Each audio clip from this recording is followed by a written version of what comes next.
Imagine this.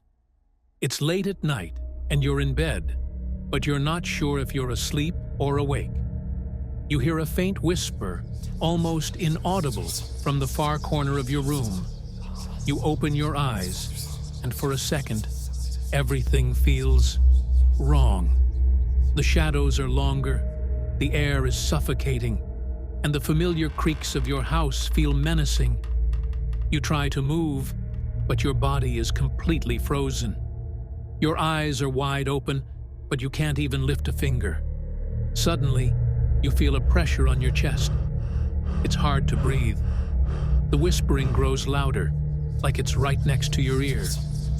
You turn your head slightly, and standing at the foot of your bed is a shadow, a figure without a face. It stares. Though you can't see its eyes, you feel its presence burning into you. You try to scream, but nothing comes out. The figure inches closer. Your heart races. Your mind spirals into panic. But no matter how hard you try, you can't wake up. You realize with growing terror, you're trapped in your own nightmare, and you're completely aware of it.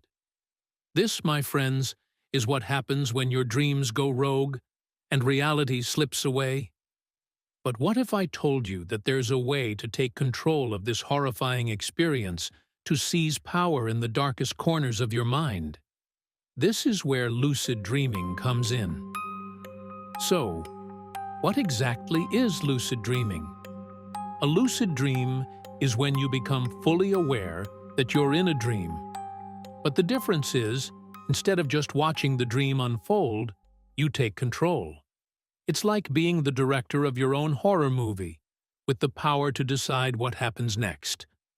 Imagine being stuck in that dark room with the faceless figure, and instead of being paralyzed with fear, you look at it and say, "No." The moment you become aware and take control, the nightmare changes. That's lucid dreaming. But how does it work, and what makes it possible? Let's dive into the key elements that define a lucid dream.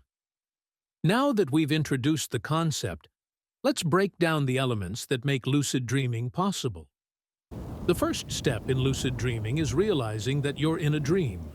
Normally, when you're dreaming, everything feels real, even if things are strange or off. But in a lucid dream, you reach a moment where something triggers the realization. In our opening story, it could be the unnatural shadow or the sensation of being paralyzed. These subtle clues tell your brain that this isn't reality. Once you recognize that, you can take control. Once you're aware, the power shifts. You're no longer a victim of the dream. You become the creator. In the nightmare from the story, you could decide to make the figure disappear, or even transform the dark, oppressive room into a bright, peaceful garden. In the dream world, reality bends to your will, and you can control the narrative. Lucid dreams usually occur during the REM stage of sleep, the phase where dreams are the most vivid, and your brain is highly active. During REM, you're close to waking, making it easier to snap into awareness within the dream. Now that we've covered the basics, let's talk about how you can experience a lucid dream for yourself. Keep a dream journal. Start by writing down everything you remember about your dreams as soon as you wake up. This practice helps you identify recurring themes and details in your dreams, making it easier to recognize when you're dreaming. Practice reality checks. Get in the habit of performing reality checks throughout the day. Try pushing your finger through your palm, looking at the time, or reading text. In a dream, these things often behave strangely. Your hand may pass through itself, numbers shift, or words scramble. Noticing these signs will help you realize you're in a dream. Mild technique, or a mnemonic induction of lucid dreams. Before you fall asleep, repeat to yourself, "I will realize I'm dreaming." This technique trains your mind to become aware during dreams. WBTB, or wake back to bed, Set an alarm to wake up after 5 to 6 hours of sleep. Stay awake for 10 to 20 minutes, focusing on your intention to lucid dream, then go back to sleep. This method increases your chances of entering a lucid dream when you return to REM sleep. Meditation and mindfulness. The more mindful and aware you are in your waking life, the easier it becomes to carry that awareness into your dream life.